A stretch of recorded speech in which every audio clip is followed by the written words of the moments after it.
Hujambo na karibu tena mtazamaji wa The World News katika kipindi hiki cha ulimwengu wa siasa. Naitwa Adam Hussein. Urafiki wa Donald Trump na Elon Musk unaonekana kumalizika rasmi baada ya kutupiana vitisho pamoja na matusi. Usuhuba huo wa rais wa Marekani bwana Trump na mfanyabiashara tajiri zaidi duniani Elon Musk sasa unaonekana kumalizika baada ya wawili hao kutupiana cheche za maneno makali na matusi kwenye mitandao ya kijamii. Sasa rais wa Marekani Donald Trump anasema ameshangazwa sana na kukatishwa tamaa na ukosoaji wa mshirika wake wa zamani Elon Musk kuhusu mswada wake mkuu wa bajeti.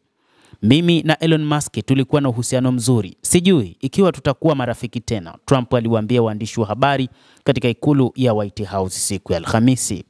Baada ya kauli hiyo, Musk alijibu kwa ujumbe mkali. Alimshutumu rais Trump kwa kutokuwa na shukrani na kuongeza kuwa bila mimi Trump angepoteza uchaguzi.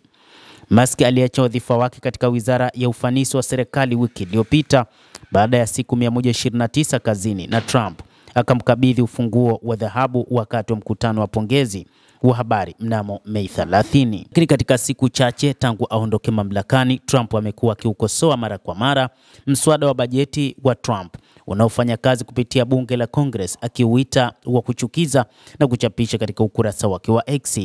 Aibu kwa wale waliopiga kura. Mnajua mlifanya vibaya, anasema bwana Elon Musk. Trump alichapisha katika ukurasa wake wa Truth Social, njia rahisi zaidi ya kuokoa pesa katika bajeti yetu, mabilioni na mabilioni ya dola, ni kusitisha ruzuku na mikataba ya kiserikali ya Elon. Siku zote nilishangaa kwamba Biden hakufanya hivyo. Kwa miaka mingi Musk na makampuni yake wamepokea angalau dola bilioni 38 katika kandarasi za serikali, mikopo, ruzuku na mikopo ya kodi, kulingana na uchambuzi wa Washington Post. Katika ujumbe mwingine wa Twitter ambapo Musk alinakili chapisho la Trump, anasema kwa kuzingatia kauli ya rais kuhusu kufutwa kwa kandarasi za serikali, SpaceX itaanza kuzima chombo chake cha anga cha Dragon mara moja. Dragon ndicho chombo ambacho kimekuwa kikiwapeleka wanaanga wa NASA angani. Musk hakukomea hapo, amezidisha ugomvi huu hata zaidi, akisema bila ushahidi katika chapisho jipya kwenye ukurasa wa X kwamba Trump anaonekana kwenye faili ambazo hazijatolewa zilizoshikiliwa na serikali zinazohusiana na mfanyabiashara wa ngono bilionea marehemu Jeff Epstein. Mwaka uliopita, hati za mahakama zilizotolewa na jaji aliwataja watu wengi wa umma wanaohusishwa na Epstein. Trump alitajwa katika moja ya hati hizo.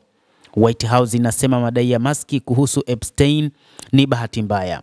Hiki ni kipindi cha bahati mbaya kwa Elon, ambaye hajafurahishwa na msaada wa One Big Beautiful kwa sababu haujumuishi sera alizotaka. Katibu wa wanahabari katika ikulu ya White House Caroline Levitt alisema.